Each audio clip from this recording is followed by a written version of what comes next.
Bharatiya Janata party, Janasena, TDP ఉమ్మడి అభ్యర్థి ధర్మవరం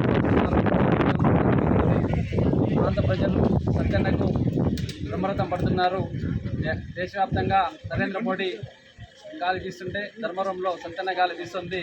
ఈరోజు నరేంద్ర మోడీ సహకారంతో సత్యకుమార్ గారు ఈ ప్రాంతాన్ని అభివృద్ధి చేయడానికి చాలా అవకాశం ఉంది.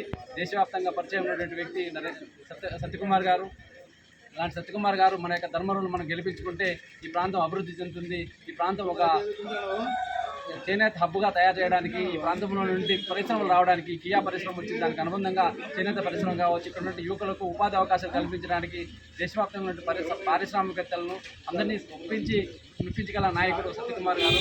అలాంటి నాయకుడిని మనం గెలిపించుకుంటే మన ప్రాంతం అభివృద్ధి చేస్తుంది. కాబట్టి ధర్మవరం ప్రజలందరూ కూడా విజ్ఞతతో ఆలోచించి ఒక అభివృద్ధికి ఓటేస్తారని చెప్పి కమలం పువ్వు గుర్తుకు ఓటేయండి, అదేవిధంగా సైకిల్ గుర్తుకు ఓటేయండి.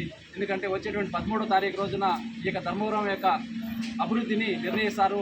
అభివృద్ధికి ఓటు వేయండి. ఈ అభివృద్ధి చేస్తే ఈ ప్రాంతంలో అనేక మందికి ఉపాధి అవకాశాలు దొరుకుతాయి. కాబట్టి సత్యకుమార్ గారిని గెలిపించుకుంటే ఈ ప్రాంతం అభివృద్ధి జరుగుతుందని చెప్పి ఈ సందర్భంగా మిమ్మల్ని అందరినీ విజ్ఞప్తి చేస్తున్నాం. వచ్చేటువంటి 13వ తారీఖు రోజున అసెంబ్లీకి సత్యకుమార్ గారికి కమలం గుర్తుకు, అదేవిధంగా పార్సారథి గారికి సైకిల్ గుర్తుకుంటాయి. ఇక ఓట్ ట్రాన్స్ఫర్ అనేది చాలా ఇంపార్టెంట్.